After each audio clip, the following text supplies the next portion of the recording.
नमस्कार मित्रों, आपके अपने YouTube चैनल विद्या स्टडी अब में आपका स्वागत है।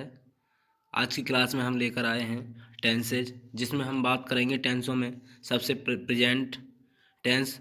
और प्रेजेंट टेंस के आज हम दो भाग क्लियर करेंगे, जिसमें पहला भाग होगा हमारा इंडेफिनिट और होगा दूसरा प्रेजेंट कंटिन्यूअस। तो धीरे धीरे डिस्कस करेंगे दोनों को और 3-4 क्लासों में हम पूरे टेंस ख़त्म कर देंगे। तो चलिए शुरुआत करते हैं आज की पहली क्लास। तो सबसे पहले हम प्रेजेंट इंडेफिनिट यानी प्रेजेंट इंडेफिनिट टेंस की बात करेंगे। तो प्रेजेंट इंडेफिनिट में तो सबसे पहले प्रेजेंट इंडेफिनिट में पहचान बताना चाहेंगे कि जिन हिंदी वाक्यों के अंत में ता है, ती है, ते है आ शब्द आते हैं वहाँ प्रेजेंट इंडेफिनिट टेंस होता है। अर्थात हम यही अंत में नहीं कहेंगे, हम ऐसे भी कहेंगे कि जिन हिंदी वाक्यों के अंत में क्रिया में ता है, ती है, ते है आज शब्द आते हैं वहाँ प्रेजेंट इंडेफिनिट टेंस होता है। तो हम आपको बता दें, जो प्रेजेंट होता है उसकी पहचान होती है ह। जहाँ कहीं प्रेजेंट दिखेगा वहाँ अंत में है ज़रूर होगा, तब हम पता करेंगे ये प्रेजेंट का कौन सा भाग है। आगे इस टेंस के बनाने के नियम। इस टेंस के अंग्रेजी वाक्यों में सब्जेक्ट के साथ वर्ब क्रिया प्रेजेंट टेंस, जिसे प्राय फर्स्ट फॉर्म भी कहा जाता है, यानी इस टेंस में क्रिया की हमेशा फर्स्ट फॉर्म का प्रयोग होगा। आगे एफर्मेटिव वाक्य, यानी जब वाक्य एफर्मेटिव होगा तो अलग रूल्स होंगे, नेगेटिव होगा तो अलग रूल्स होंगे, और सबसे कठिन होगा तो सिर्फ प्रेजेंट इंडेफिनिट टेंस, क्योंकि यहाँ याद करना बहुत दिक्कत होगी इसमें। तो सबसे पहले बात करेंगे हम एफर्मेटिव सेंटेंस। एफर्मेटिव सेंटेंस में यदि कर्ता बहुवचन है, यानी सब्जेक्ट अगर प्लूरल है, तो क्रिया की फर्स्ट फॉर्म में कुछ भी नहीं लगाते हैं। यदि कर्ता एक वचन है, यानी ही, सी, इट, तब हम क्रिया की फर्स्ट फॉर्म में टेंस के अनुरूप एस या ई एस जोड़ देते हैं। कह सकते हैं हम, जब कर्ता बहुवचन होगा तो क्रिया की फर्स्ट फॉर्म में कुछ नहीं लगाएंगे, नहीं सहायक क्रिया का प्रयोग करेंगे। और यहाँ जब यदि कर्ता एफर्मेटिव वाक्य है और एक वचन है तो क्रिया में एस या ई एस यानी क्रिया के अनुरूप ही लगा देंगे। आगे नियम नंबर 3 में नेगेटिव सेंटेंस, यानी नेगेटिव सेंटेंस होगा तो क्या करेंगे। अब यहाँ सबसे पहले हम जब नेगेटिव सेंटेंस होगा तो यहाँ हम सहायक क्रिया का प्रयोग करेंगे, और इसकी जो हमारा जो टेंस है प्रेजेंट इंडेफिनिट, इसमें सहायक क्रिया होती है डू और डज। तो बता दें, जब नेगेटिव होगा और कर्ता बहुवचन होगा जैसे आई, यू, वी, दे, तो वहाँ पर हम सब्जेक्ट के जस्ट बाद ही डू नॉट का प्रयोग करेंगे तथा क्रिया की फर्स्ट फॉर्म ही लगाएंगे। अगला, जब कर्ता बहुवचन के बाद एक वचन होगा, सिंगुलर होगा, तो वहाँ हम डज नॉट का प्रयोग करेंगे तथा क्रिया की फर्स्ट फॉर्म का प्रयोग करेंगे, और वहाँ हम एस या ई एस का प्रयोग नहीं करेंगे। नियम नंबर 3 में यदि वाक्य में नेवर या नोबडी जैसे नेगेटिव शब्दों का के बाद एफर्मेटिव सेंटेंस के समान क्रिया का प्रयोग किया जाता है, यानी हम कह सकते हैं यदि वाक्य में नोबडी और नेवर आएगा तो वहाँ हम एक वचन के साथ एस या ई एस क्रिया में जोड़ेंगे और बहुवचन के साथ कुछ नहीं लगाएंगे, तभी हमें पता चलेगा कि टेंस प्रेजेंट इंडेफिनिट का है या नहीं। आगे 4 नंबर इंट्रोगेटिव सेंटेंस। यहाँ प्रश्नवाचक वाक्यों की बात की गई है। जब सेंटेंस कैसा हो, इंट्रोगेटिव हो, तो क्या करेंगे। तो इंट्रोगेटिव और नेगेटिव वगैरह वगैरह जितने भी हैं नियम, वो सारे एक जैसे ही नियम होते हैं जो हमने पिछली क्लासों में डिस्कस किया है। अगर पहले इंट्रोगेटिव है, और इंट्रोगेटिव का भी यदि पहले वाक्य में क्या आया हुआ है तो सबसे पहले हम सहायक क्रिया का ही प्रयोग करते हैं, वो भी कर्ता और कर्ता के अनुरूप ही करते हैं, और क्रिया की फर्स्ट फॉर्म का प्रयोग करते हैं। तो यहाँ भी नियम नंबर पहला दिया हुआ है कि सब्जेक्ट से पहले डू या डज का और बाद में वर्ब केवल प्रेजेंट टेंस रूप प्रयोग होता है। यानी नियमों के अनुरूप समझना इतना आसान नहीं है, हम समझा रहे हैं यहाँ कि जब सब्जेक्ट बहुवचन होगा तो जो सहायक क्रिया है वो कर्ता से पहले डू और एक वचन करता है तो वहाँ डज का प्रयोग होगा, तदुपरांत कर्ता, फिर उसके बाद क्रिया, उसके बाद कर्म, और अंत में प्रश्न सूचक चिन्ह का प्रयोग होगा। नियम नंबर 2 में वही दिया हुआ है, जैसे आई और we, I we you we they, तो जो बहुवचनकर्ता होते हैं उनसे पहले डू का प्रयोग, और तीसरे नियम में दिया हुआ है जब एक वचनकर्ता होगा तो उससे पहले डज का प्रयोग। आगे चलते हैं इसी में प्रीनोमिनल्स क्वेश्चंस, यानी और सारे क्वेश्चन दिए हुए हैं, यानी नियम दिए हुए हैं कि क्वेश्चन आएगा तो कौन सा नियम कहाँ लगाना है। तो हम बता दें कि जैसे भाई, वेयर, वैन आदि प्रश्न सूचक जो शब्द आएंगे उनका प्रयोग करेंगे तो सबसे पहले बाद में उनके जस्ट बाद ही सहायक क्रिया लगाई जाएगी, यानी इंट्रोगेटिव का वही दूसरा नियम दिया हुआ है। और एफर्मेटिव होता है तो अपने हिसाब से लगा देते हैं, यदि नॉट दिया हुआ है तो जस्ट कर्ता के बाद ही नॉट का प्रयोग करेंगे। नियम नंबर 4 में दिया है प्रश्नवाचक वाक्यों के अंत में प्रश्न चिन्ह, यानी प्रश्न सूचक चिन्ह जो होता है उसका अवश्य प्रयोग करेंगे, यदि नहीं करेंगे तो वाक्य कैसा हो जाएगा, गलत हो जाएगा। तो चलो आगे चलते हैं, यहाँ हमने कुछ एग्जाम्पल लिए हैं उन्हें डिस्कस करेंगे। तो सबसे पहला एग्जाम्पल हमारा, क्या चंद्रमा दिन के समय चमकता है। यह पहला ही प्रश्न दिया है उसने, यानी हमने जो पहला प्रश्न लिया है वही है, तो प्रश्न वाचक है उसमें पहले प्रश्न पूछा गया है, तो चंद्रमा हमेशा एक होता है, तो पहले हम सहायक क्रिया का प्रयोग, यानी सहायक क्रिया हमने डज ली है, does the moon shine in the day. यहाँ पूछा गया है कि चंद्रमा दिन के समय चमकता है क्या, तो सबसे पहले सहायक क्रिया, फिर उसके बाद कर्ता यानी मून, फिर क्रिया शाइन इन द डे, अंत में प्रश्न चिन्ह। अगला एग्जाम्पल, क्या तारे रात के समय नहीं टिमटिमाते। यहाँ भी वही, यानी प्रश्न पूछा गया है does the stars not twinkle at night, यानी तारे बहुत सारे हैं तो हमने सहायक क्रिया जो है ना वो डू ली है। यदि यहाँ एक वचन होता, एक तारा होता तो हम डज लेते, लेकिन तारों का समूह होता है इसलिए हमने डू का प्रयोग किया है। अगले एग्जाम्पल नंबर 3 में, सितारे दिन के समय नहीं टिमटिमाते, यानी तारे या सितारे बात एक ही है, तो the stars do not twinkle in the day, यानी यहाँ नेगेटिव है, तो यदि यहाँ वाक्य अगर साधारण होता, सिंपल होता तो हम डू का प्रयोग नहीं करते, यानी डायरेक्ट बनाते the stars twinkle in the day, न क्रिया में एस या ईएस लगाते। यहाँ वाक्य नेगेटिव है तो हमने the stars do not twinkle in the day. Example number 4, चंद्रमा दिन के समय कभी नहीं चमकता। हमने नियम में जो बताया था वही यहाँ आया है वाक्य में, तो कभी नहीं आया है तो नेगेटिव है, लेकिन यहाँ नेवर का प्रयोग होगा, the moon never science, never का प्रयोग हुआ तो है लेकिन यहाँ प्रेजेंट इंडेफिनिट है, इसलिए एक वचनकर्ता के साथ हमने एस या ईएस लगाया है क्रिया में। यदि हम यहाँ एस या ईएस नहीं लगाते तो हमारा वाक्य गलत हो जाता और हम पता नहीं कर पाते कि टेंस कौन सा है। अब अगला उदाहरण, चंद्रमा केवल रात के समय चमकता है, तो the moon science at night, यानी कर्ता एक वचन है तो क्रिया में एस या ईएस जोड़ दी गई है। कभी कभी चंद्रमा रात को भी नहीं दिखाई देता, यहाँ कहा गया है कि कभी कभी चंद्रमा रात को भी नहीं दिखाई देता, तो sometimes the moon does not shine even at night, यानी यहाँ नेगेटिव है तो डज नॉट का प्रयोग हुआ है। अगला उदाहरण, अब छोटे छोटे उदाहरण हैं इसमें, गायें क्या खाती हैं। यहाँ भी प्रश्न पूछा गया है, लेकिन जो प्रश्न पूछा गया है, प्रश्न तो पहले क्या मध्य में आया है, तो सबसे पहले क्या की अंग्रेजी, व्हाट डू काउज ईट, यानी गाय क्या खाती हैं। अगला एग्जाम्पल है, गाय क्या खाती हैं तो डू, और एक वचन है गाय क्या खाती है तो व्हाट डज द काउ ईट, अंत में प्रश्न चिन्ह। एग्जाम्पल नंबर 3, वह घास पर निर्वाह करती है, यानी या हम ऐसे कह सकते हैं वह घास खाकर अपना जीवन व्यतीत करती है, तो यहाँ वाक्य बनेगा इट लिव्स ऑन ग्रास, या गाय घास पर निर्भर रहती है। अगला एग्जाम्पल, आपकी गाय का दूध कौन निकालता है, तो यहाँ जो कौन शब्द आया है ना, जो प्रश्न सूचक शब्द है, तो सबसे पहले हम इसी की अंग्रेजी आगे लगाएंगे, तो कौन की हु मिल्क्स योर काउ। अगला, वह उसे कब धोता है, तो when does he milk it.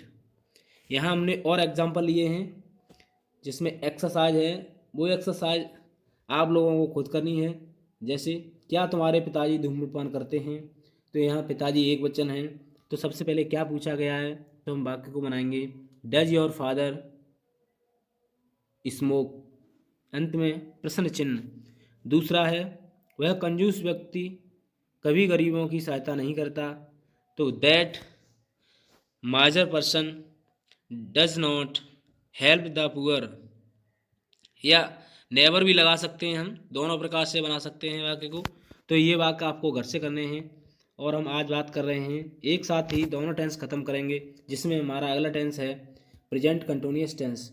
हमने आपको अभी बताया था जो प्रेजेंट इंडेफिनिट टेंस होता है तो उसकी पहचान होती है जिन हिंदी वाक्यों के अंत में ता है, ती है, ते हैं आदि शब्द आते हैं। लेकिन जब प्रेजेंट कंटिन्यूअस टेंस यानी उसी का अगला टेंस है, तो यहाँ कंटिन्यूअस जहाँ भी कंटिन्यूअस आएगा वहाँ पर रहा जरूर आएगा, तो प्रेजेंट का है तो प्रेजेंट में है आता है।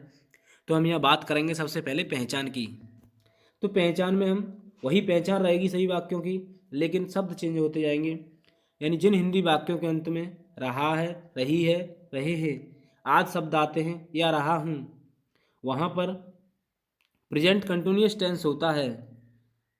और यहाँ पर हमने कुछ नियम भी लिए हैं बनाने के कि वाक्य को कैसे बनाएंगे, क्या करेंगे, तो आगे डिस्कस करते हैं। पहला नियम है नियम नंबर 1। तो नियम नंबर 1 क्या, यहाँ टेंस जो प्रेजेंट कंटिन्यूअस टेंस है उसी के अनुरूप चलेंगे। यदि कर्ता इसकी सहायक क्रिया इज एम आर होती है और क्रिया की फर्स्ट फॉर्म में आईएनजी लगाते हैं। लेकिन हम बात करेंगे सबसे पहले यदि कर्ता एक वचन है हमारा तो वहाँ हम इसका प्रयोग, यदि कर्ता हमारा बहुवचन है तो आर का प्रयोग, यदि कर्ता हमारा आई है तो आई के साथ हम एम का प्रयोग करेंगे और क्रिया की फर्स्ट फॉर्म में वही आईएनजी जोड़ देंगे। नियम नंबर 2 एफर्मेटिव सेंटेंस, यानी वही साधारण नियम है। यदि वाक्य साधारण है तो हम सबसे पहले कर्ता फिर उसके बाद सहायक क्रिया प्लस कर्म वही लगाएंगे, यानी सहायक क्रिया हम कर्ता के अनुरूप ही लगाएंगे। यदि दूसरी लगा देंगे तो वाक्य गलत हो जाएगा। अब नियम नंबर 3, यहाँ नेगेटिव सेंटेंस, यानी यदि कोई वाक्य नेगेटिव है तो वहाँ हम नेगेटिव के अनुरूप चलेंगे और कर्ता एक वचन है तो इज नॉट, कर्ता बहुवचन है तो आर नॉट, यदि कर्ता आई है तो एम नॉट का प्रयोग करेंगे। अब अगला है नियम नंबर 4। नियम नंबर 4 में वही सब कुछ दिया है, यानी हमने पिछली क्लासों में और अब तक बताते आ रहे हैं। यदि वाक्य इंट्रोगेटिव है, इंट्रोगेटिव का यदि पहले क्या आया हुआ है तो सबसे पहले हम वही सहायक क्रिया का प्रयोग करेंगे। और प्रेजेंट कंटिन्यूअस में प्रेजेंट कंटिन्यूअस की सहायक क्रिया होती है इज एम आर, तो सबसे पहले हम सहायक क्रिया का प्रयोग करेंगे, उसके बाद ही हम सब्जेक्ट, यदि वाक्य में नेगेटिव है, नकारात्मक दिया हुआ है, नॉट दिया हुआ है तो कर्ता के बाद ही नॉट प्लस क्रिया प्लस कर्म। यदि वाक्य यानी इंट्रोगेटिव का यानी डबल इंट्रोगेटिव हो सकता है, यानी उसके मध्य में कब कहाँ क्यों कैसे आदि शब्द आएंगे, तो सबसे पहले हम उन्हीं की अंग्रेजी लगाएंगे और उसके बाद ही हम सहायक क्रिया का प्रयोग करेंगे इज एम आर, उसके बाद ही हम कर्ता फिर क्रिया फिर कर्म और अंत में प्रश्न चिन्ह अवश्य लगाएंगे। अब लेते हैं आगे नियम नंबर 5। नियम नंबर 5 में क्या दिया हुआ है कि वर्ब के साथ आईएनजी लगाते हैं। हमने वहीं पहचान के साथ बताया था कि जिन हिंदी वाक्यों के अंत में रहा है, रही है, रहे हैं आदि शब्द आएंगे तो हाँ प्रेजेंट कंटिन्यूअस टेंस होगा, और जहाँ कंटिन्यूअस लगा हुआ किसी भी वाक्य में वहाँ क्रिया की फर्स्ट फॉर्म में हमेशा आईएनजी लगाते हैं। अब वाक्य में चलते हैं आगे। यहाँ वर्ब के साथ आईएनजी लगाने के कुछ नियम दिए हुए हैं, उन्हें थोड़ा सा डिस्कस करेंगे, उसके बाद आगे बढ़ेंगे। जिस वर्ब के अंत में यानी आई ई हो तो वहाँ आई ई के स्थान पर बाई करके आईएनजी लगा देते हैं। जैसे टाई, यहाँ टाई दिया है टी आई ई, तो अगर इस टाई को थोड़ा सा हमें अजीब लगेगा अगर आईएनजी लगाएंगे, और एक साथ ही दो स्वर नहीं रह सकते, इसलिए आई ई को यहाँ पर परिवर्तित करके T Y I N G tie कर दिया है, जिसे हम टाई मीन्स होता है किसी को बांधना, और एक टाई मीन्स होता है जो गले में हम टाई पहनते हैं वो भी बांधी जाती है, अर्थात उसी से इसका सेंस निकला हुआ है। नियम नंबर 2, जिस वर्ब के अंत में केवल ई हो तो प्राय ई को हटाकर आईएनजी लगा देते हैं, यानी हम वहाँ डायरेक्ट बना लेते हैं। थोड़ा सा एक साथ दो स्वर नहीं रह सकते, इसलिए एक ही स्वर रखेंगे।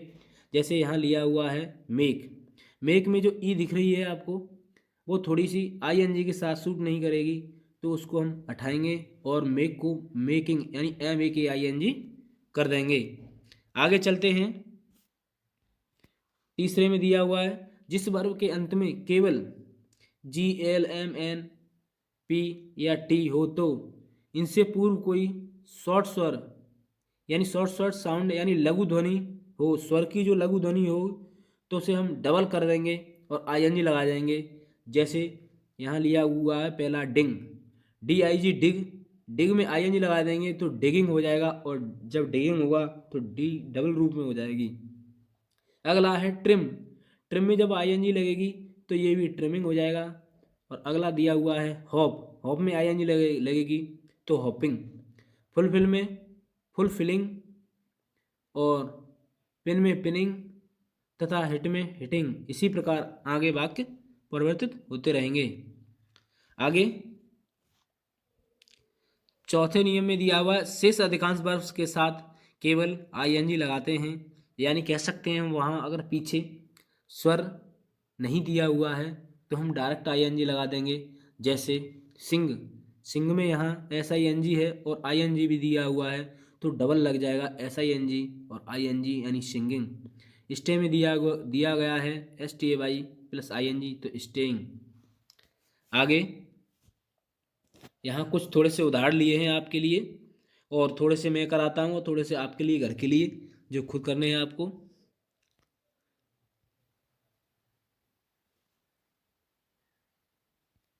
तो पहला एग्जाम्पल है हमारा अध्यापक महोदय क्या पढ़ा रहे हैं। यानी यहाँ भी पहले प्रश्न पूछा गया है वाक्य में कि क्या पढ़ा रहे हैं। पहले हम वाक्य को पहचानेंगे कि वाक्य में दिया क्या क्या है, पूछा क्या गया है और टेंस कौन सा है। तो सबसे पहले हम जाएंगे अंत में, तो हमें क्या मिल गया, और अंत में मिल गया कि पढ़ रहा है, तो हमने पहचान लिया कि टेंस प्रेजेंट कंटिन्यूअस टेंस है। तो सबसे पहले जब वाक्य में क्या आया है तो क्या की अंग्रेजी वॉट। उसके तदुपरांत अध्यापक महोदय यानी एक वचन है अध्यापक महोदय, तो हम सहायक क्रिया इज का प्रयोग कर रहे हैं। फिर अध्यापक यानी अध्यापक करता है तो टीचर, और पढ़ा रहे हैं तो टीच, और अंत में प्रश्न चिन्ह। एग्जाम्पल नंबर 2, क्या विद्यार्थी श्यामपट्ट की ओर देख रहे हैं। तो यहाँ पहले ही प्रश्न पूछा गया है और विद्यार्थी बहुवचन है, तो हम यहाँ पर सहायक क्रिया आर का प्रयोग करेंगे। सबसे पहले are the students looking at the black board. तो यहाँ जब हमें ध्यान नहीं रहा बताने के लिए और रहा आ रहा है, तो यहाँ क्रिया की जो फर्स्ट फॉर्म है, क्रिया की जो फर्स्ट फॉर्म उसमें ING जोड़ना पड़ रहा है। यानी कोई भी वाक्य होगा प्रेजेंट कंटिन्यूअस का, उसमें हम सब में ING लगाएंगे। यदि हमने नहीं लगाया तो वाक्य की दृष्टि से गलत हो जाएगा, यानी ग्रामर की दृष्टि से गलत हो जाएगा। तन्वी पंखे की तरफ नहीं देख रही है, यानी जो तन्वी है वो पंखे की तरफ नहीं देख रही है, तो नेगेटिव वाक्य है और प्रेजेंट कंटिन्यूअस है और तन्वी एक वचन है, तब Tanvi is not looking at the fan. अगला, क्या बच्चे नए शब्द नहीं सीख रहे हैं। तो यहाँ पहले प्रश्न पूछा गया है और जो बच्चे हैं वो बहुवचन है, तो यहाँ सबसे पहले हम सहायक क्रिया आर का प्रयोग, are the children not learning new words, अंत में प्रश्न चिन्ह। अगला, क्या शिशु खाट पर सो रहा है। यहाँ भी प्रश्न पूछा गया और शिशु दिया गया है, यानी शिशु एक वचन होता है, तो यहाँ is the baby sleeping on the cot. वह रो नहीं रही है, तो वह नहीं रो रही है या ऐसे या रो नहीं रही है, तो बात एक ही है, सॉरी रहा है। यदि नहीं है यानी स्त्रीलिंग होता तो सी इज नॉट वीपिंग, यदि पुरुषलिंग है तो ही इज नॉट वीपिंग। अगला, कितने पक्षी आकाश में उड़ रहे हैं। तो यहाँ प्रश्न पूछा गया है, तो how many birds are flying in the sky, और अंत में प्रश्न चिन्ह। अगला, किसान अपने खेत में क्या कर रहा है। यहाँ भी प्रश्न पूछा गया है और मध्य में है क्या, तो सबसे पहले क्या की अंग्रेजी वॉट, और किसान एक वचन है तो is farmer doing in his field. अगला एग्जाम्पल, वह अपने खेत में हल चला रहा है। यानी वह एक वचन है तो ही इज यानी हल चलाना की प्लो होती है और क्रिया में आईएनजी लग जाएगी तो प्लोइंग हिज फील्ड। अगला एग्जाम्पल, दो बैल हल को खींच रहे हैं।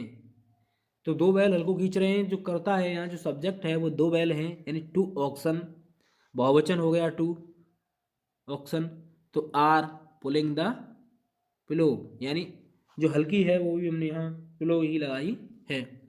आगे चलते हैं, यहाँ हमने कुछ और उदाहरण लिए हैं आपके लिए जो आपको करने हैं और थोड़े से हम कराएं और थोड़े से आपको घर से करने हैं जो HW में हैं। तो सबसे पहले हम बता दें, हमारा जो पहला वाक्य है वो है अंग्रेजी में, यानी ट्रांसलेट इनटू द हिंदी, यानी अंग्रेजी से हिंदी बनानी है। तो Ronit is driving a car, Ronit है वो क्या कर रही है, एक कार ड्राइविंग कर रही है यानी चला रही है। तो यहाँ इज आया है तो रहा रही यानी प्रेजेंट कंटिन्यूअस का टेंस है, हमने पहचान लिया। तो हम इसे बनाएंगे कि Ronit is driving a car. दूसरा एग्जाम्पल है हमारा, the dogs are not barking, यानी यहाँ डॉग्स बहुवचन है तो आर आया है यानी ये भी टेंस प्रेजेंट कंटिन्यूअस का है। तो डॉग्स आर नॉट बार्किंग यानी कुत्ते नहीं भौंक रहे हैं। तीसरा एग्जाम्पल है हमारा, are they singing a song, यहाँ पहले आर दिया है यानी प्रश्न पूछा गया, तो सबसे पहले हम क्या करेंगे कि क्या लगाएंगे, क्या वे गीत गा रहे हैं और अंत में प्रश्न चिन्ह। Example number 4, the deer is not running, यानी जो डियर है यानी हिरन है, इज नॉट रनिंग यानी हिरन नहीं दौड़ रहा है। Example number 5, I am locking the door, I am locking the door यानी मैं आया हुआ है, मैं के साथ हमेशा एम का प्रयोग होता है और वो कंटिन्यूअस टेंस में होता है जो प्रेजेंट का है। तो हम इसे बनाएंगे, I am locking the door, मैं दरवाज़ा लॉक कर रहा हूँ या बंद कर रहा हूँ। Example number 6, there the words flying over the tree, are the words flying over the tree, यहाँ भी प्रश्न पूछा गया है, क्या पक्षी पेड़ के ऊपर उड़ रहे हैं या ऊपर से उड़ रहे हैं। Example number 7, is he not writing a letter, ही आया है तो सहायक क्रिया पहले इज आई है, तो यहाँ सबसे पहले वाक्य बनेगा क्या से स्टार्ट होगा, क्या वह एक पत्र नहीं लिख रहा है।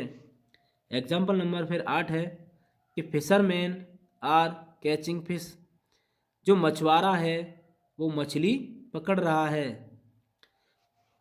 तो आपको ये HW में दिए गए हैं कुछ वाक्य, जिन्हें आप अपने आप सेल्फ करें, और यहाँ कुछ और थोड़े से वाक्य हैं जिसमें एक दो मैं बता दे रहा हूँ और आपको स्वयं प्रैक्टिस करनी है, जिससे प्रेजेंट कंटिन्यूअस और प्रेजेंट इंडेफिनिट दोनों ही टेंस क्लियर हो जाएं आपके। तो पहला वाक्य है हमारा यहाँ, पिताजी एक पत्रिका पढ़ रहे हैं, तो पिताजी एक वचन है। तो द फादर ऐसे भी कर सकते हैं, या फादर प्रेजेंट कंटिन्यूअस का है तो एक वचन है, तो फादर इज यानी रीडिंग अ मैगजीन। अगला दूसरे में, सांची कमरे में रस्सी कूद रही है, तो इसे ही बना सकते हैं, सांची का सांची इज जंपिंग अ, जो रस्सी भी लगा सकते हैं कॉमा में बंद करके, इन द रूम। और आज के लिए इतना ही, मिलते हैं अगली क्लास में। और हाँ, यदि आप हमारे चैनल पर पहली बार विजिट कर रहे हैं तो हमारे चैनल को सब्सक्राइब करें, शेयर करें और लाइक करना ना भूलें।